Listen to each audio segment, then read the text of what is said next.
Rise, renew, reconnect. Welcome to From the Ashes, a podcast where every episode ignites hope and healing. Today, I'm joined by my dear friend Nasr Versátil Ismail, a martial artist with over 40 years of experience and the creator of the Warrior Class and the Free Movement Festival.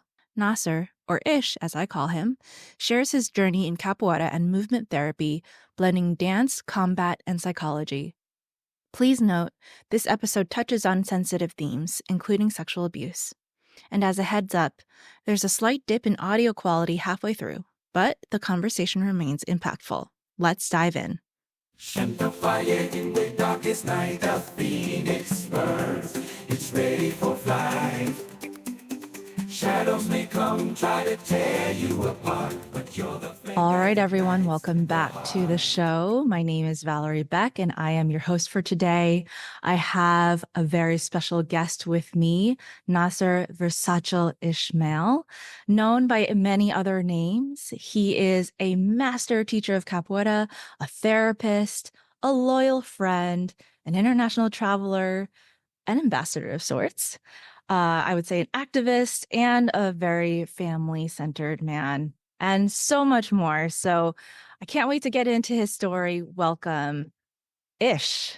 Thank you. Thank you. I thank you for that introduction. It covers a lot of points but misses the fact that I'm also one of your dance students. I think that's always been an interesting thing over the years because I've taken your dance class and you've also taken my capoeira class, and I think our friendship and has been really this mutual admiration thing. So I'm really very happy to be here with you and with your folks.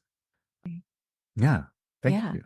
Well, it's been quite an adventure. So I've known you for about 10 years now, and I've learned so much, not just by having direct interaction with you, but just seeing how you interact with other people, how you've developed your own philosophy on how to teach capoeira, how to integrate that into your therapy, and just what you want to bring to the world is so clear. And it takes a lot of inner work to get to that point, to be able to lead people from that conviction.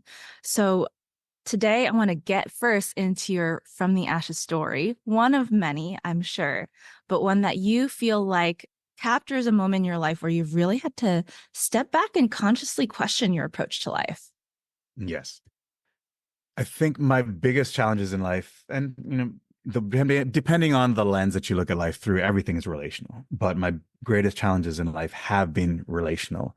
And that is both in relating to other people, but primarily then relating to myself, which is the foundation of being able to relate to others.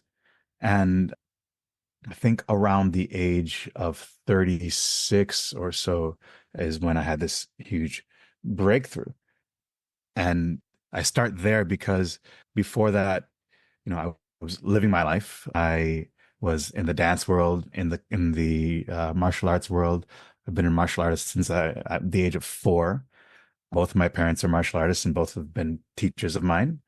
And then got into a little bit of b-boying on the tail end in Detroit.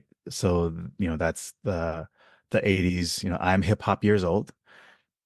But I got more into the name dances, like Roger Rabbit, that kind of era just before New Jack Swing, and then moved to California for undergrad. And I kind of had some glimpses of it at that point because I was raised in this very strict Muslim household.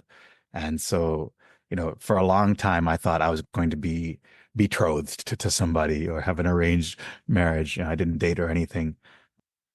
And as I started meeting the opposite sex, there was definitely a lot of inability to understand what expectations were. Hmm. But again, I was very much still deep in my studies and trying to be the good kind of, I guess I'm like a half generation immigrant, right? I had to learn English. I had to deal with being the odd person out as I grew up and learned to be American, right? And as I became an adult, really relating to other people was kind of the most difficult thing. But once I hit my 30s and I got into this relationship, it was it was quite tumultuous. The other person was very strongly presented, very kind of take charge, also at times explosive and angry. And I was kind of in and out, in and out. I also didn't, I kind of pushed off the relationship talk for literally years because I didn't want it to be formalized. And it was kind of characterized in our conversations as like a fear of intimacy or a fear of commitment, which I think a lot of times people like take that pop psychology approach to, oh, this person doesn't want to be with me because they're broken in this way or that way. But at about 36 or so, I had this flood of memories that came back. And it was memories of having been molested from around the ages of like 6 to 10, maybe a little bit longer, by a babysitter. And I was like, this is my eureka moment because I was looking for a reason why I was broken. I was looking to Mm. put some kind of label on it and to have like this silver bullet that said, okay, if I fix this, then I'll be able to be normal. I'll be able to have relationships in the way that I want, be able to be understood. I mean, there was a real complex of things, and it got deeper as I went in. So I was already in therapy, but I started a new therapy experience with the purpose of trying to heal from this experience of sexual abuse, specifically so that I could be well in this relationship. Mhm. And we went for a few months, and the therapist told me that, he's come to this understanding of me that I'm not ready to hear, but he felt ethically that he needed to hold a mirror up to me so that I could see what he sees. And so he tells me that, you know, by the way that you talk about your relationship and the way that you talk about and experience the fallout from your sexual abuse, I can tell that you're wanting to exit the relationship has nothing to do with the sexual abuse, but it is a valid desire to exit the dynamic of that relationship. And Mm. you're not going to want to hear it, that it doesn't have anything to do with your molestation. Some of the ways that you're acting out do, but your desire to leave the relationship does not. And so you might want to start thinking about how to either change the dynamic or to follow through with what you need out of the relationship. And he was right. I wasn't ready to hear it. So I terminated with him. Okay. And then we did couples counseling for a while, and it was with her therapist. So that's usually not a very good idea because the therapist will naturally have much more empathy for their original client rather than seeing Mm. the couple as the IP. So yeah. So it ended up being a lot more of the, oh, you're afraid of commitment kind of thing. So that didn't quite help. And then I found an organization called Male Survivor. Okay. And Male Survivor is this group that they're sponsored by onein6.org, which also does a lot of education for clinicians and practitioners around male survivors of sexual abuse specifically. And then Male Survivor does these recovery retreats all around the US and Canada. And it's like a 3-4 day thing that have, I think, 2 or 3 different levels of it. And so I go out to this farm in the middle of Ohio, super random place. And there are about 60 some odd other men from the ages of like 20 to like 60, I think 65 or 66 was the oldest, Okay. who are kind of engaging in this for not the first time. We all, I think, had to have been in therapy around it for a while to qualify, Okay. to apply for the program, but still, like, people who have been dealing with this or not dealing with this for multiple decades in their lives. And so we did a lot of different modalities, from large group exercises to small group breakouts, aspects of talk therapy. And then we got into aspects of theater of the oppressed, like sculpting, lots of different mindfulness practices, such as eating mindfulness. We did authentic movement, music therapy, dance therapy, and that combination of all of these different, especially I feel like the cultural arts based practices really cracked me open.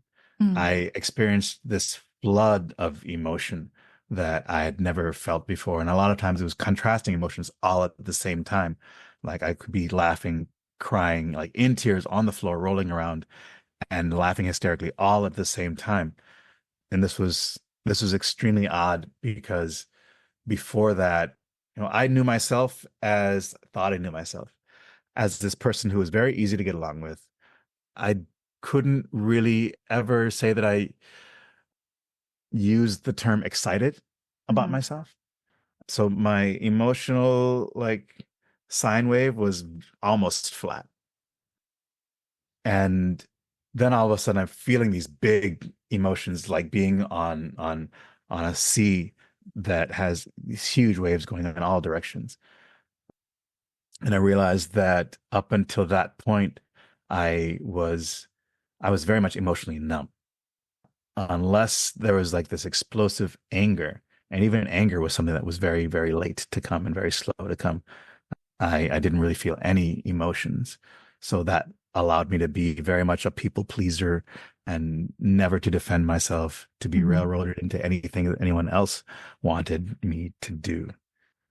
So through this experience, I discovered one, that there are a lot of typical traits that we as survivors of sexual abuse have. And there's the masking, there is the differential emotionality, there is the lack of self-love and ability to create boundaries. And it was just textbook, all these things down the line. And even my partner at the time was like, I've known you for all this time, and I realized that when you have a lot, you're very gregarious, you've got a lot of friends who know a lot about what you know. So they know your passions, they know that you're into languages and martial arts and dance, but they don't ever really know how you feel. And sometimes I don't know how you feel. And in her reflecting that, I realized that part of that was my masking. I had this way of keeping people at arm's length and yet still engaged. Yeah. And it was a very safe way of being, safe way of holding friends and being popular in certain ways, but also not being vulnerable. And that was compounded by the fact that in order to let someone else know how I feel, I have to know how I feel. And I didn't. I Mhm. was also immune to that for the most part, unless I was furiously angry. So because of that complex of not knowing, who I was, not being able to really express my emotions or my needs, really only valuing myself by what I could do for others. And that was regardless of what my own volition Mhm. was, what my own boundaries were. I in retrospect, I understand that I had a lot of really horrible experiences that I facilitated. I literally raped myself on other people at times, like would have sex with folks that I did not want to have sex with because that person wanted to use me. Or maybe even that was not the intention of that person, but I wasn't there and I didn't want to, so they didn't get consent from me. They got acquiescence, but they didn't know that. So, Right. these things are very, very sticky. And I would then respond. Like I couldn't respond directly. I didn't know how to confront. I didn't even know that I wanted to confront, but I would respond very passive aggressively. I would either hold things, and then when they built up enough for me to feel them, then I would get angry at somebody. And this is 4, 5, 6, 8 months after the thing that I'm angry about actually really happened. And they're like, what's going on? I would be extremely duplicitous. I would lie about things that I was doing to try to get myself out of the relationship. We'd break up for a time. I would start seeing somebody else. And then somehow I would get dragged back in the relationship, and I would lie about having been with other people because there was this part of me that wanted to be in the relationship, and I didn't understand that part. I didn't recognize that part. I call that part the hamster. It's like if my head was one of those clear hamster globes that you put your hamster in Yes. room, so the hamster's in there. Yeah. But when I finished this work with a male survivor, I could actually feel the hamster in there. And I call it the hamster. In clinical terms, we would often call it the repetition reflex. And so it's that thing inside you that sees your trauma and is attracted to it because it's comfortable. It's the circumstances that you're used to. And then you subconsciously make choices to end up in similar circumstances. You choose people who are similar to people who've harmed you in the past, even if that person isn't harming you, but is in a way that makes it harder for you to be yourself. You will choose that. And so for the first time, I was able to feel the hamster and be like, okay, I see this brokenness in this situation and I'm attracted to it. And I know that I need to make a different choice. So I'm going to say no and I'm going to go this way. And it was revolutionary. I remember when I told my partner at the time that we were going to have to break up and that I meant it this time. And she understood that I meant it. And it was really rough from that point. But it was solid, and I stood by that decision maybe for the first time in my life. Prior to that, if I felt any kind of discomfort or wanted to be out of a relationship, I would have to engineer a way to get that person to break up with me. Yeah. And so I would do shitty things to make sure that person realized that they didn't want me around, and then be able to be like, I'm so sad because I was broken up with. But in reality, I had found this place of calmness because finally I was out of a dynamic that I didn't want to be in. And a lot of those dynamics, they weren't the other person's fault. It was my lack of ability to be authentic. Like if I am hanging out with you, and as a person who's been in my life, I'm sure you have experienced this. Like, I'm hanging out with you and there is something that you want to do that I don't want to do. I would generally be like, okay, let's do it. And then later on I might be like, man, that was an hour that we could have that could have been an email. So, but I think also by the time we met, I had worked through a lot of it, but it's an ongoing process. So I'm sure you still were able to see some of those behaviors as they've transformed over a decade and become much better handled. So I think that's actually my first question for you is, okay. Do you recall any of those types of tendencies that over the past 10 some odd years things that I've become better at, or things that have shifted in my way of moving? Yeah, that's a very good question. And also, I will be very honest too, in that I recognize a lot of what you said in myself. I don't have the same experiences. However, I do have the same tendencies to people please and to just go along with what the other person wants. And it was not a conscious thing. And I had to really, I didn't notice it until it became right here in front of my face, screaming at me, being like, hey, you're screwing up your life right now because of this behavior. So I want to thank you for articulating all of that, because I think it's something that it's hard to recognize in yourself. Mm-hmm. Yeah. And I guess in terms of as far as I've known you and those tendencies, it helps me understand you better. When you have two people who are people pleasers trying to please each other, it can get very hairy. Oh my gosh, that's hilarious. Yeah. Right? And so that really does help me understand kind of our dynamic too, when we were first starting out in our relationship, is that there's sometimes a dance that happens, right? Because we don't know what we want. Mm-hmm. And we're relying on someone else to tell you, but that person is not, is also dancing the same way. So there's this kind of touch and go. explains so much. It's like after you, no, after you, no, after you, no, after you. Yeah, and it's an ongoing process. I've had to really look at my tendencies to go with the flow. Mm-mm. I think I often discuss this with my guests and with my clients, is that some of our greatest strengths are also our greatest weaknesses. I say this all the time because what has allowed me to flourish in some areas, be friends with a lot of people, get along with others, can also be the same, I guess, mechanism or tendency that sometimes allows me to be taken advantage of and to be forgotten and whatnot, right? No, that's amazing that you said that because that really it resonates for me as well.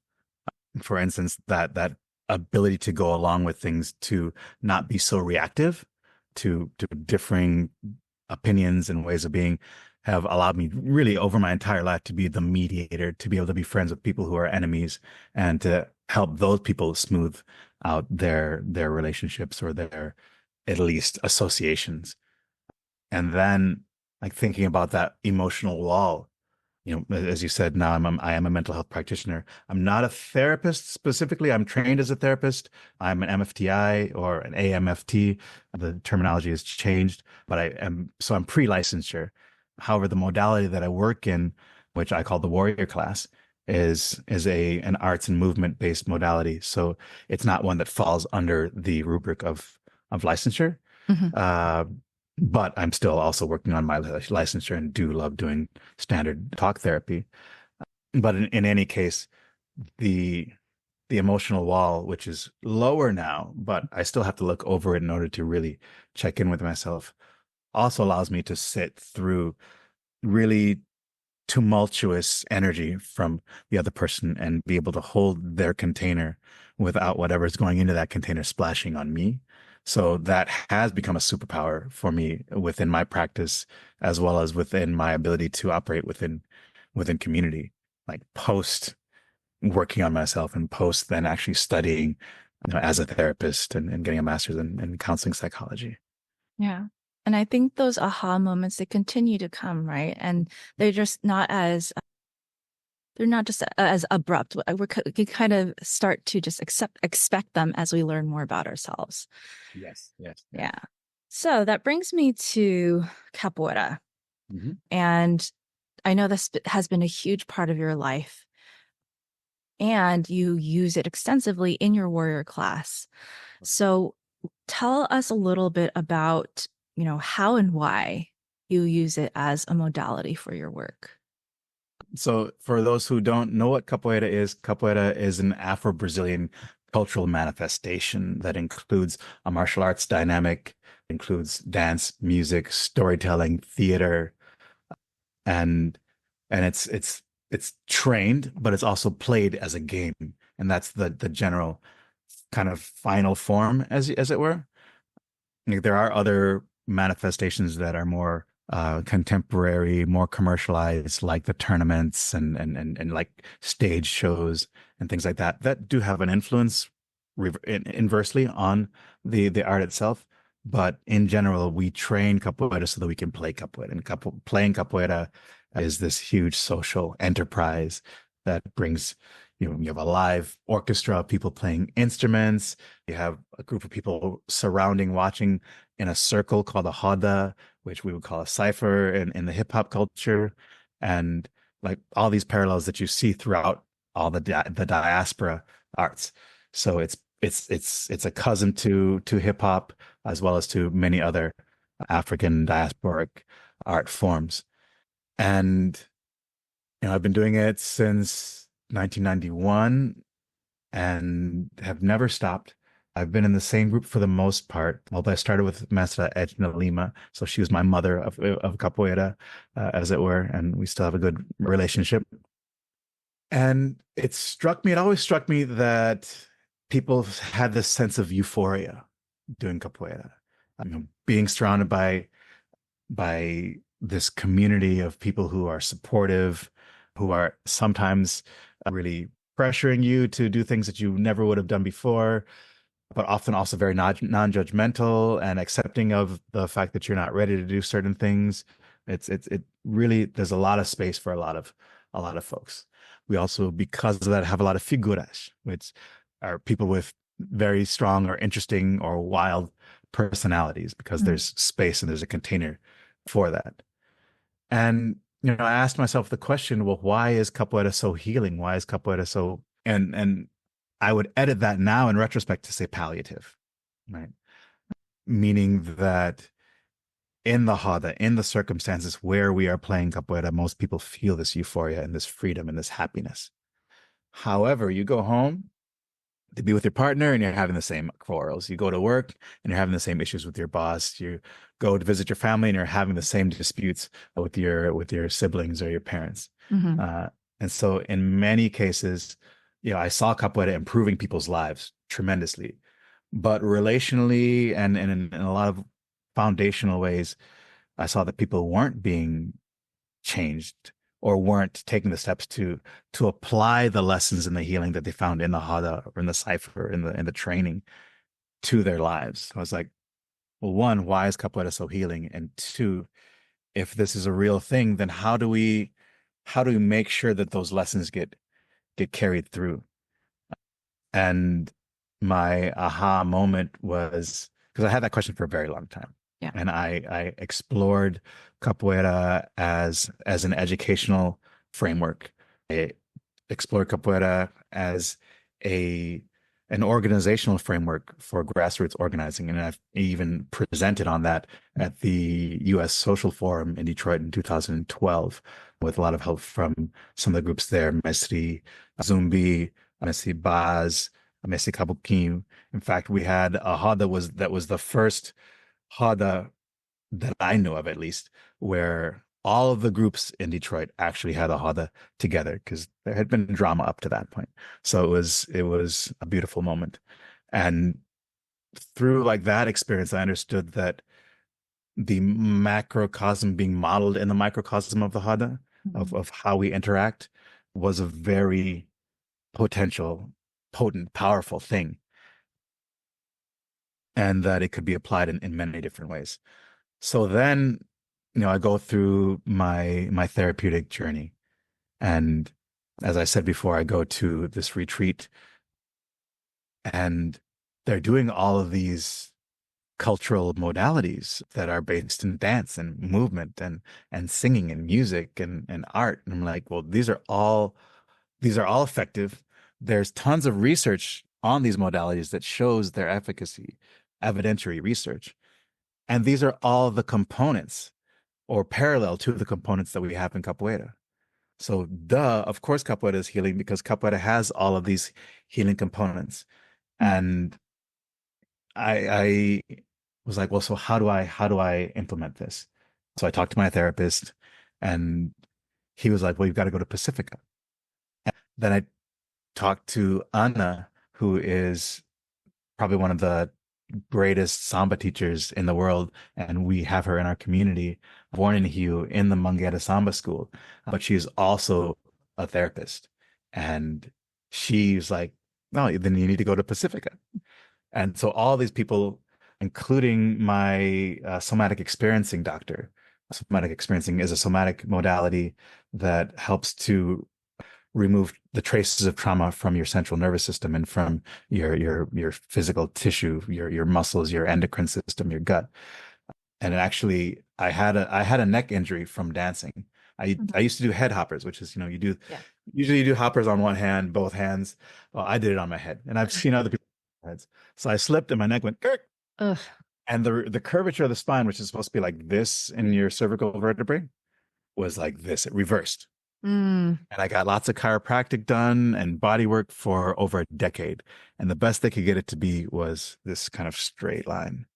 But it never went back to the S curve that your spine is supposed to have. Yeah. Then I do 4 months of somatic experiencing work.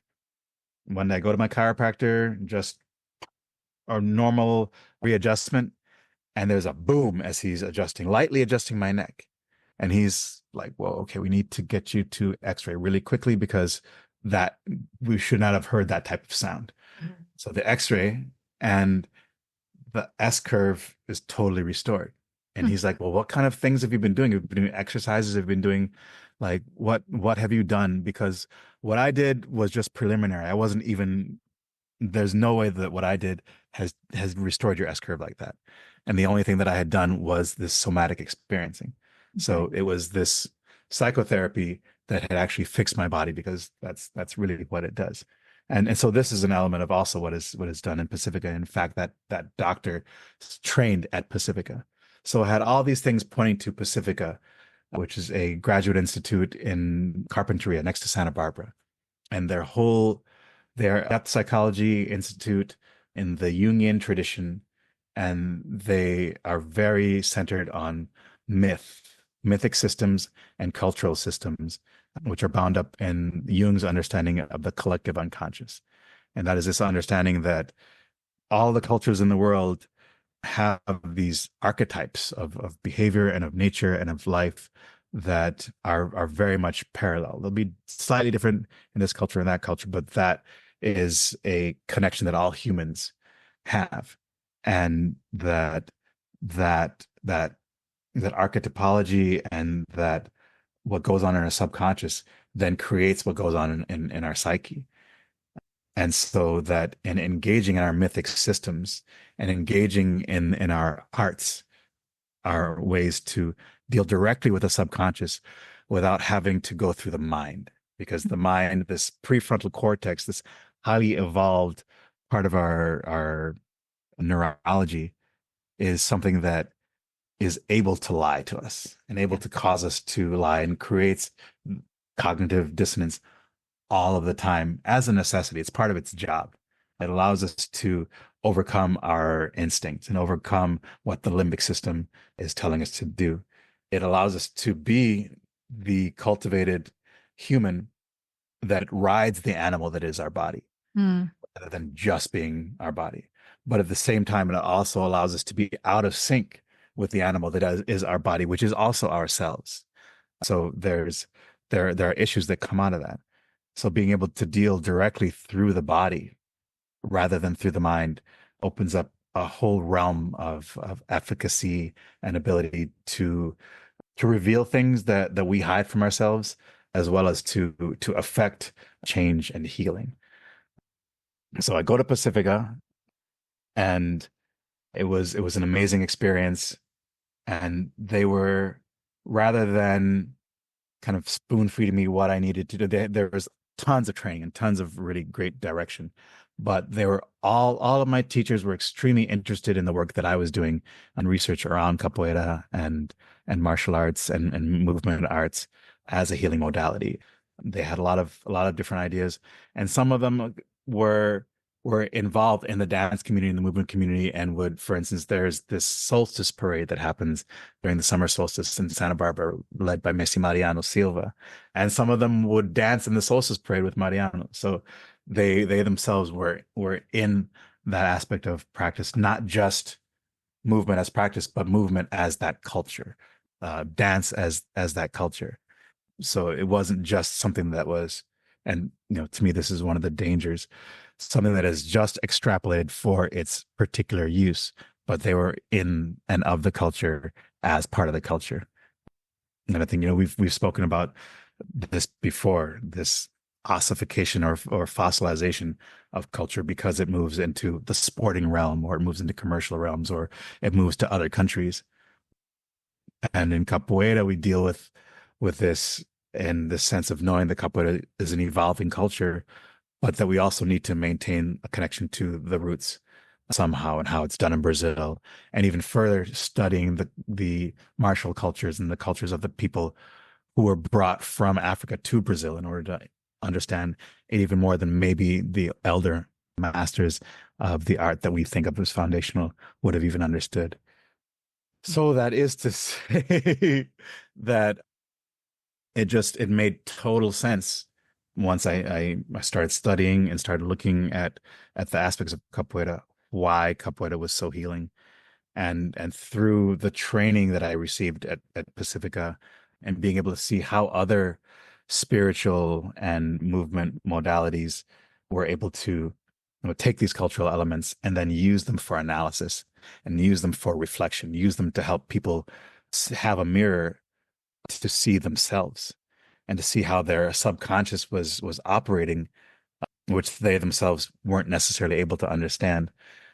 It was like absolutely amazing, and it allowed me to start applying that in the way that I teach, and then through the work that I did to develop a modality that is scaffolded upon, all of these cultural forms, but specifically a lot of the work of Roberto Freire, who's this Brazilian practitioner of a system that he created in the 60s during the it was very tumultuous era under, I think Getulio Vargas was maybe still in power, but under the dictatorship in Brazil.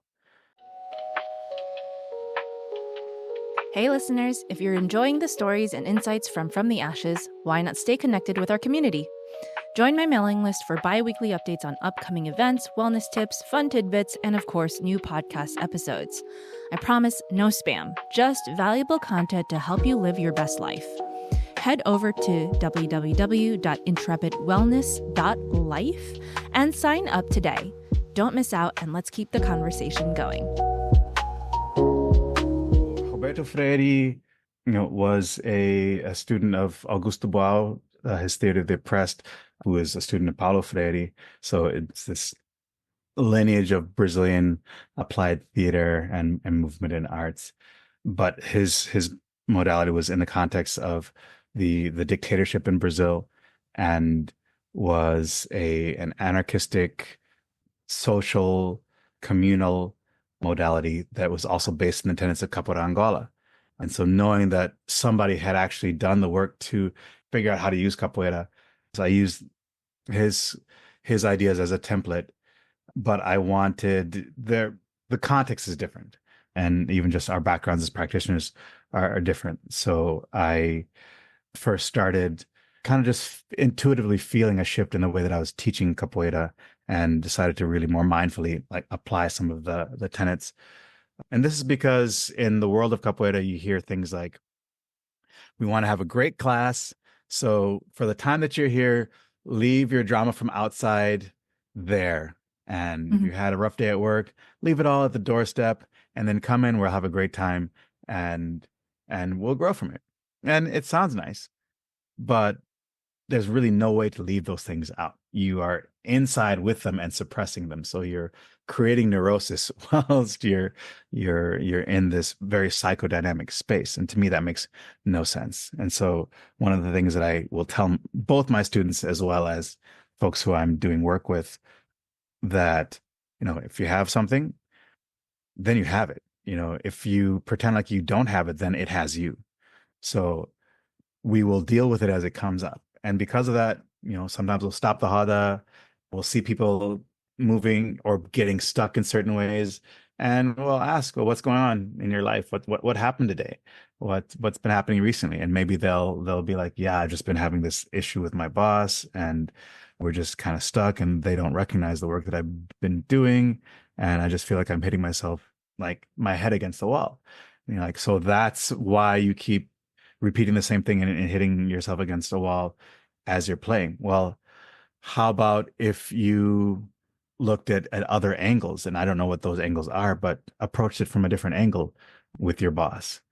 And the person's like, well, yeah, there are some other things that I could do. Well, okay, why don't you try approaching this movement from a different angle? And so they try the same thing, but approaching it at a different angle. And then all of a sudden it creates a flow. And so what Freire and Boal realized is that we don't have to create precise plans of how we're going to execute the betterment of our cultures or our societies or our communities. We just have to create the space of understanding that it is possible. And through theater and through play, we're able to do that. And so by creating that differential, instead of repeating in the same way, repeating from a different angle, or allowing the energy to come through rather than resisting the energy, you find the flow, and then things shift, and then the power dynamic may shift, and things may end up in your favor. And that's extremely powerful, one, for one's motivation, for one's ability to not feel stuck, and to be able to take the next actual step in a life practice. But it's Mhm. also extremely important in creating an actual plan to do something, an actual tactical approach.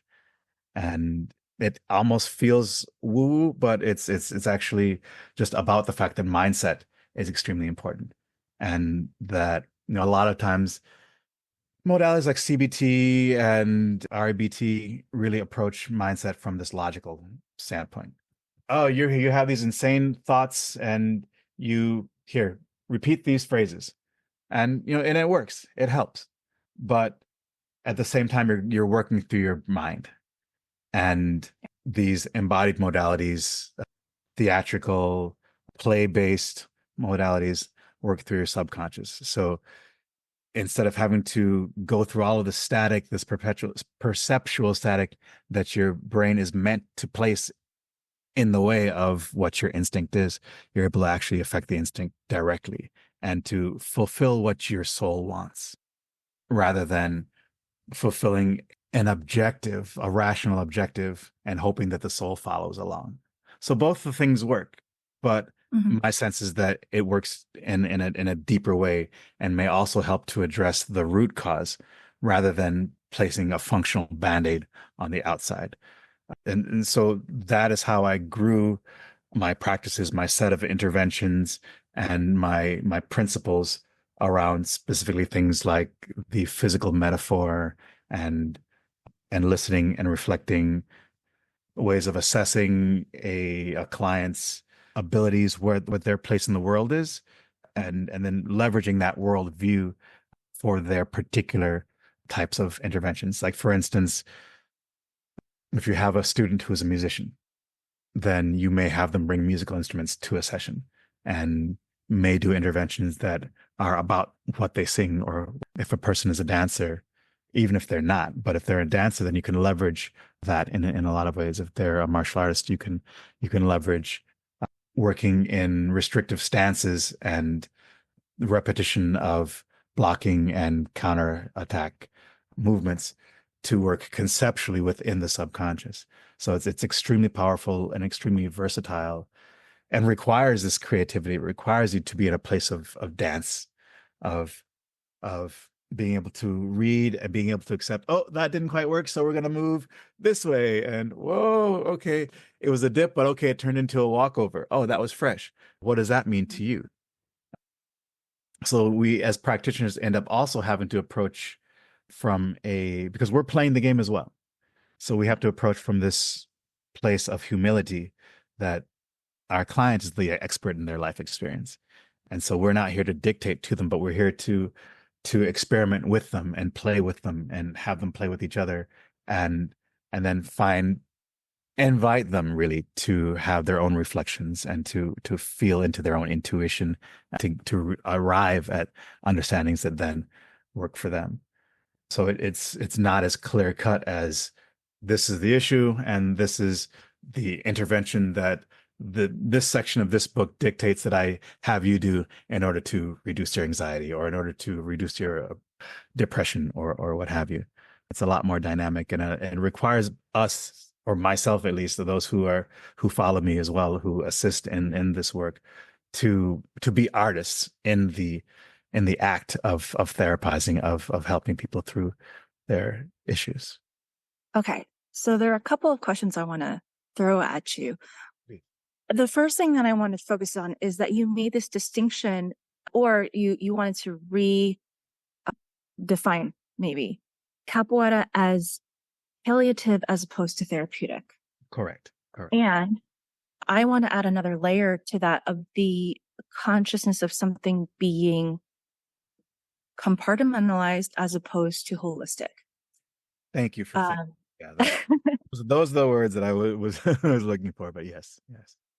we were talking earlier before we started the episode about how, these practices are taken out of context to be used in different ways, right? As a sport, as therapy, et cetera, et cetera.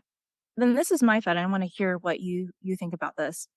When we take something like capoeira and we start to start saying this is how it should be, and we're going to practice it this way, it stunts that growth and evolution of it. And it also kind of takes it out of the context of the people, Yes. Yes. right? When it comes to practicing holistic wellness, we're always looking at the macrocosm Yes. and participation in the macrocosm, Yes. right? And when we start to compartmentalize, which is a very Western tendency, Yes. we put on blinders that I think sometimes hinder the therapeutic function of something. Totally. Totally. Yeah. I think that approach allows for better commodification and extraction, and thus ends up dehumanizing somebody on one side of the that equation. Whereas, for instance, diasporic arts and even aspects of theater, classical theater, even classical European, and this is one thing that I really stress when I talk about culture with people, because there tends to be the idea of the global South and the global North, and almost a demonization of Europe and Europeans. But Europe is huge, and there are Europeans who are indigenous and have stayed in their countries and have never gone to colonize anyone, and have this connection to the land and their foundational cultural practices. And I think it is that understanding that those practices are always an inclusive and non-separating practice. And so that means that in capoeira, in b-boying, the real cultural root is that there's never an audience.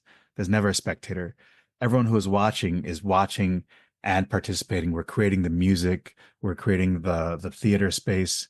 We are waiting for our game. So we're also studying what's going on and listening to the lessons that are being given by whoever's directing the Hada. And our reactions, the ways that we're responding in song are they're not just there. They are also contributing in shifting the energy. So I think that trying not to compartmentalize, trying to accept, and I guess, if you're looking, for instance, in therapy, we talk a lot about the medical model. And even if you look at Freud, which, a lot of folks now are like, oh, Freud is just, that Freudian way of thinking it is very soulless, is very medical. But in reality, Freud was very soulful and very rooted in the mythic arts. And when his work was translated by the British medical establishment, it was purposely translated so that it would be very rationalized. Psyche was translated as mind rather than soul, for instance. And even now, if you are Austrian or German and you are getting a European licensure in psychology, you can't read Freud in German and apply that. You have to read Freud in English under that specific British translation. Hmm. And so that medical model looks at the disease and wants to treat the disease, rather than looking at the whole person and wanting to better the whole person, and understanding that there's a context, there's a nutritional context, there's a social context, there is an emotional context, there's a spiritual context, all of which, a familial context, all of which underpin what is going on for that person.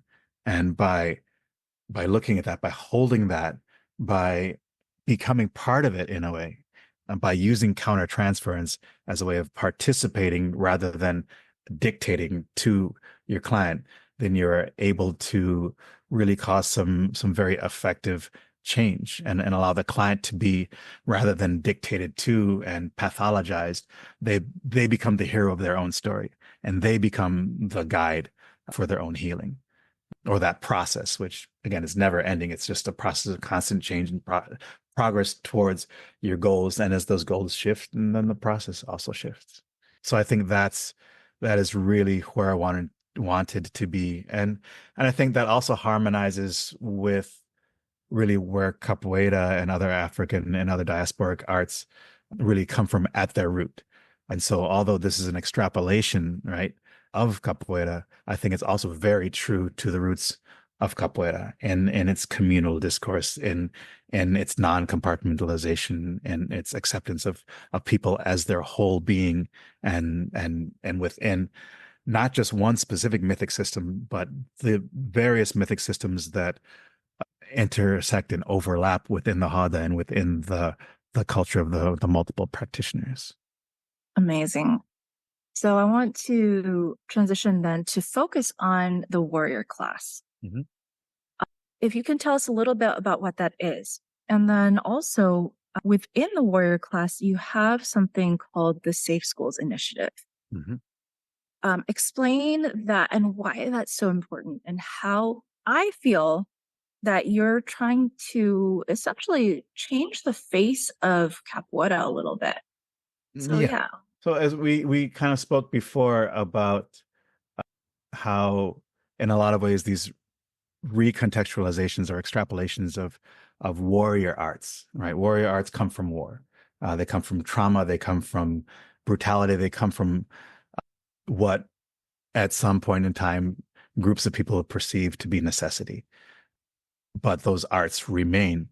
And through the process of cultivation, many traditions have found ways to take that out of the context of war and use it to heal and to create thrivance rather than the reaction that we have when we were in survival mode. I really feel like the Polynesian warrior arts and practices bound up in Kapu, for instance, have been really good at that and understanding that a warrior needs time to reacclimate and needs to go through certain practices of mindfulness and inner work before they're able to then transition into general populace. In Bushido, the Japanese tradition, there is the idea of balancing the warrior arts, the killing arts, with dance and music and art, shodo, all of that, so that you have a well-balanced individual who is able to move back and forth depending on the necessity, which, because of the context of the power structure, still led to a warrior class that was very brutal to the peasant class. But that warrior class's ability outside of that framework to move from being on the battlefield, but having this great acceptance to then being able to create beautiful art was quite well realized.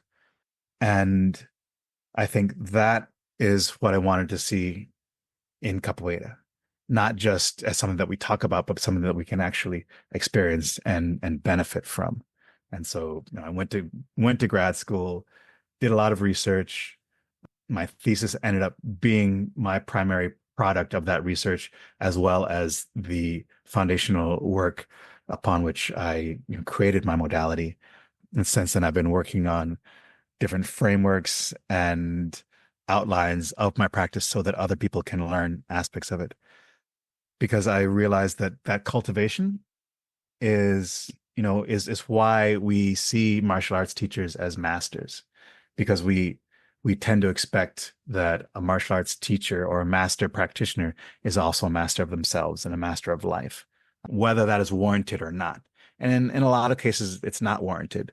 In a lot of cases, we've got people who are great fighters who are just out of the trauma of war and are still using their wartime things that are working there, but that are maladaptive in normal society, in normal life.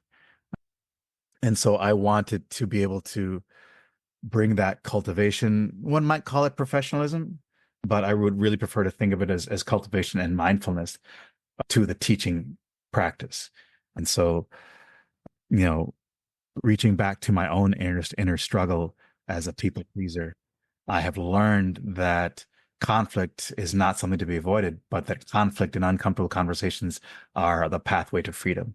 And so that has been a theme in my life. And that is one of the things that I try to create with my presence in the community of capoeira.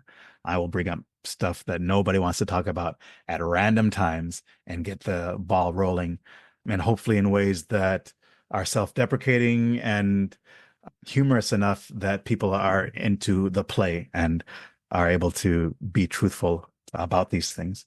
And by having that, we're able to see teachers have a different understanding and have an understanding of how they need to carry themselves in order to create healthier spaces. I don't like the term safe space. I prefer brave space, but in general, healthier spaces for their students to flourish, and healthier communities that have a level of resilience that can deal with issues that pop up. Issues are always going to pop up. It's just part of being human. But the tendency is often, again, the compartmentalization, like, okay, well, that's your personal thing. These are just two adults, so we're going to sweep it under the rug and let those two deal with it. But I thought you said we were their community. I thought you said we were their family. So why are we sweeping things under the rug? Like, it doesn't mean that we are the police or that we are some investigation division that can handle absolutely everything, but we can center a complainant when something goes wrong, and we can find out what their experience is and validate it, and then bring in the other person and talk to them and see what the facts are and see what the feelings are. And a lot of times, much of the time, it's the inability for both of them to humanize one another. So you can create that ability to humanize, to play in that context of conflict, and make that conflict a very generative and constructive thing. So, my ability to be awkward and create awkwardness has also become a superpower. And so the warrior class in and of itself is this like intervention. And then what we do in the context of capoeira is to, one, try to make people understand that this really is a way of being that is rooted in the principles of capoeira, and makes your school safe. It'll make your bottom line better because you won't have people leaving because there is some drama.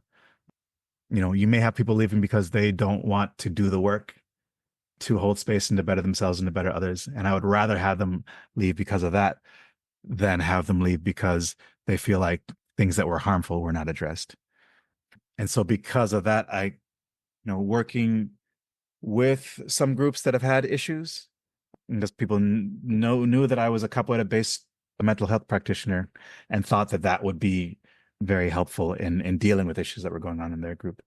So through some of those initial working experiences, as well as other adjacent communities, learning about transformative justice, even training with the Mingas, working with some of Mariama Kaba's writings, and looking at various frameworks for transformational justice, I realized that there was a framework that worked for capoeira, and there's some very concrete guidestones that we can place in front of folks, and if they decide to just do certain of the steps, it will still make things better. So in my site, there's the full outline of my framework, which is the Safe Schools framework. And anyone can go look at it, anyone can use it. It's not copyrighted. The whole point is that if someone wants professional assistance in going through it, they can. But it should be enough that people realize that there are options rather than sweeping things under the rug that can really help make their spaces safer and more vibrant and honestly more lucrative, because people can retain their student body. And I think some of the major tenets of that are, creating a culture of, this is really the first one, creating a culture of communication. Because and in a lot of cultural groups, and it's not just capoeira, it's sports, it's dance, it's whatever, things happen and then nobody wants to talk about them, but everyone wants to talk about them. So there are all these back channel chats and rumors, and then people hear about things not from either of the people who were involved, but from these rumors, and they choose a side. And all of a sudden you have a schism in your group. And people want you to get rid of this one person. People want you to stick up for this one person. And people start leaving or causing problems because of this. And you might, as the teacher, as the person who's the head of your community, might not even know that something has happened. And so it's important to have a practice of communication, which means monthly meetings or quarterly meetings where everyone gets together and is able to speak their mind, speak their feelings, to challenge the teacher around things that have been happening in class, or the way that things are running, or how they want events to be run. And through this practice, people start to learn that they can actually speak openly to one another, and that Mhm. that space can be held, and that some of the power differential that made communication difficult starts to shrink. So that requires us as teachers also to be very willing to accept criticism and accept fire from our students. Like if they're angry at us, we want them to be angry at us and not hold it back, and not give reprisal, and not be like, oh, it's about respect. No, it's about respect being a two-way street, and that you're an adult in my class and I need to listen to you. There's a mastery in the Bay Area named Itabura, and I have, known him for years, but I think one of the most formative experiences with him for me was visiting him during an event that he was holding in Indonesia. And it was in Bandung. People there are Sundanese ethnicity for the most part. And this Messi was, highlighting Sundanese culture. He would have dance classes and demonstrations in Silat, and was trying to learn Sundanese language. He was just really very open and trying to understand his context. And talking to him, for him it was very simple. It's like, we are spreading this cultural art here, so I expect my students to learn Afro-Brazilian culture. And so I should expect of myself to learn the local culture and try to learn the local language, not only so that I can be more communicative, but just as a degree of respect. If I expect that respect from my students, then they should have the ability to expect that respect from me. Mhm. And although I've seen that done by many teachers, I've never really heard it spoken in such an eloquent way as I'm seeing in real time them doing that practice in such a vibrant manner. So, I have to thank Messi Tabora for that affirmation, and that example. And I think that there are, yeah, there are a lot of jewels that we as teachers are able to learn if we accept our students as our teachers as well. But in any case, that first rung of the ladder is creating that culture of communication. And from that, then you're able to create the organs that allow a school to be resilient. You're able to have an ombuds committee, for instance, people who are able to listen to complaints, or a system where maybe you have a Gmail account that anybody is able to just send a complaint to anonymously. Or, oh, that's harder with Gmail. You create a Google form Mhm. where people are able to submit anonymously, and then the people on the ombuds committee then will check that weekly to see if there's anything new that's come in, and then be able to address it. And it goes on and on. And these things aren't things that cost a lot of money. These things are not things that are difficult. They just take people to be willing to do the work, and to be willing to confront in a constructive manner, to have the difficult conversations, and to talk about the elephants and gorillas that are in the room, the pink elephant, the 800-pound gorilla that we were always trying to avoid, so that we can create harmony in the moment, but that end up really making it impossible to have harmony over the long term, and have health in a way that is growing, and that in a way that is inclusive of everybody, rather than pushing out. In most cases, women get pushed out because, a lot of teachers are men, and then womanizing is an easy thing. I'm also polyamorous, non-monogamous. And so I also use that as an undergirding in my framework, because dance, athletics, capoeira, you're around a whole bunch of beautiful people who are in their primes, and are extending their primes beyond their prime years, because they're doing these things that are healthy. And you get this bond and this attraction to folks. And there's nothing wrong with that. But you have to be able to have the conversations that allow you to be upfront about what you're doing, and about who you are, and about the relationships that you are in, so that that person can make an actual choice. So all of these things that allow people to relate and be, as my father likes to quote a lot of Native American thinkers, it's really all about being in good relation. And if you can be in good relation, then everything else, even without a precise plan or a precise trajectory, can be, you know, teased out and it can be understood and can be co-created. Beautiful. You talk about how you are really trying to make difficult conversations accessible.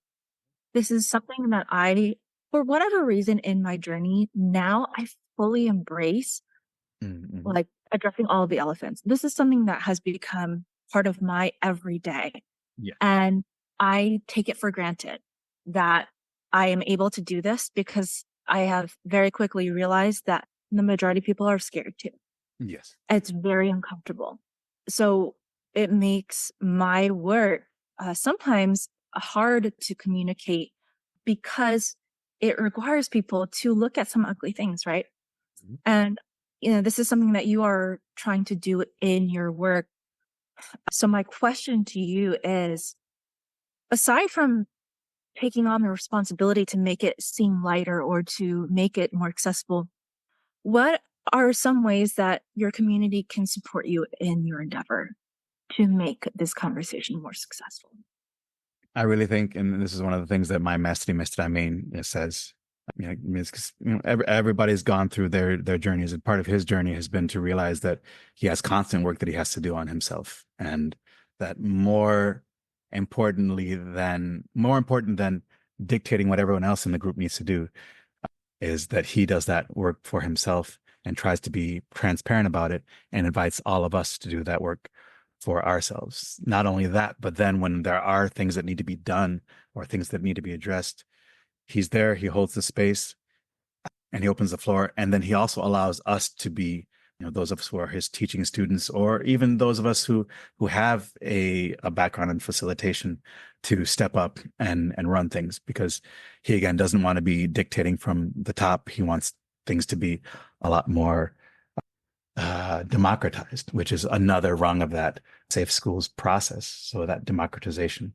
So in order to democratize, it's partially the teacher, the person who's on top, letting go of their control and letting go of power. But the other part of it is those who are in the rank and file have to step into their power. And that requires you to do your work. That requires you to look at your ugliness and to accept it and to be able to be open about it. And so I think really I would ask anyone out there to do their work and to, you know, if you don't have a therapist, get a therapist and try a few sessions. There might be other modalities that are really helpful for you, but I think talk therapy is a really good base.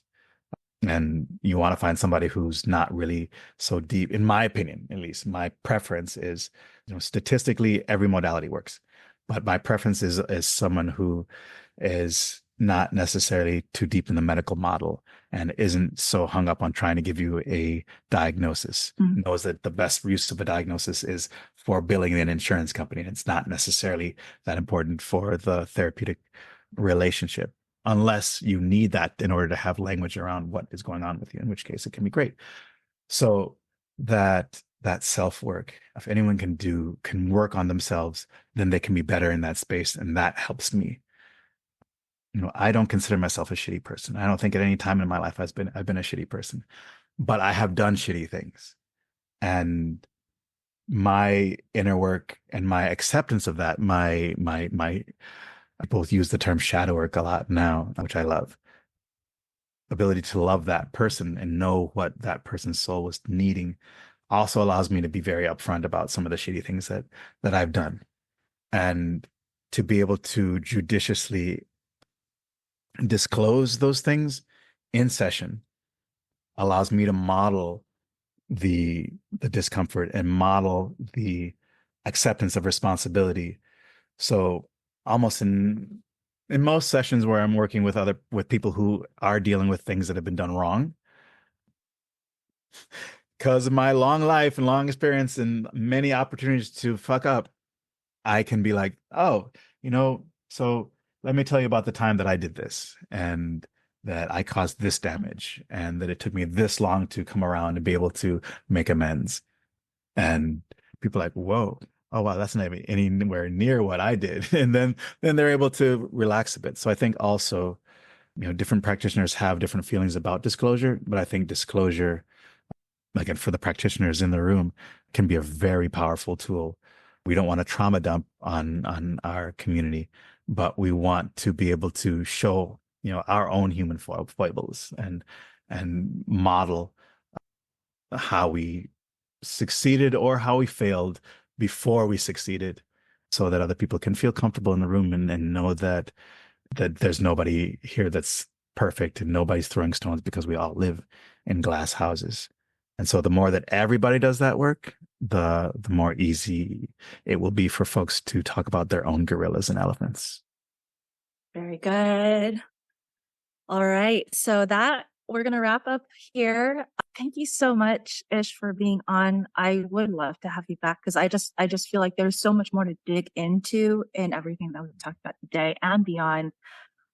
And it's really important for people to hear about how we can be just more conscious in our everyday decisions, our choices, and how we treat people, and how we navigate with the tools that we have, because we have some really wonderful ones.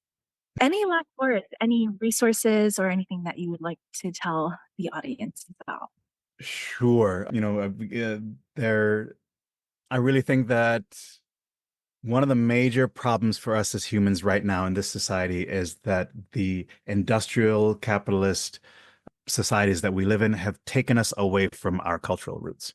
And so we don't have close communities, we don't have close families, we don't have these multivalent spiritual systems that we use to interact with one another or understand the world. So I would tell people to, you don't have to join a religion, but really start reading into maybe your family's traditional philosophies. Start checking out cultural activities, be they dance rooted in your own culture or another culture that's adjacent, or just a culture that you're in love with, be it cosplay and anime, be it capoeira, be it hip hop, but really try to get active and find a tribe, find a community, because those communities were taken away from us. We don't live in multi-generational family dwellings with a grandparent who can listen to the children as they go through their things and tell them old stories that they can relate to.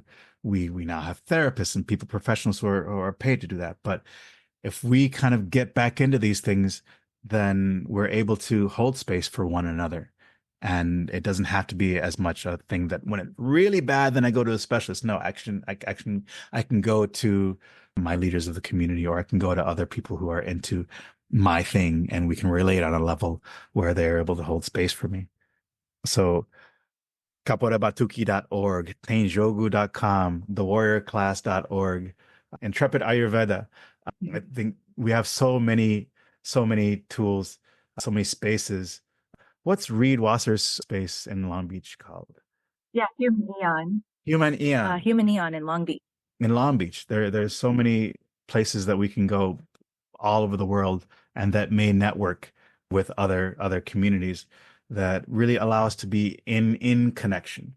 If anybody knows anything about addiction, the opposite of addiction is not sobriety, it is connection.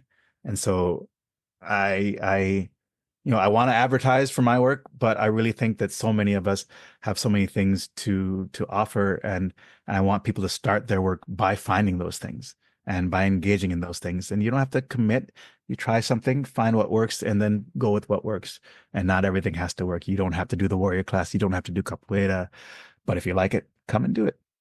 Amazing. Well, thank you so much for being here with us today. I really appreciate you and hope to see you on again. Thank you. Appreciate you too. And I'll check you next time.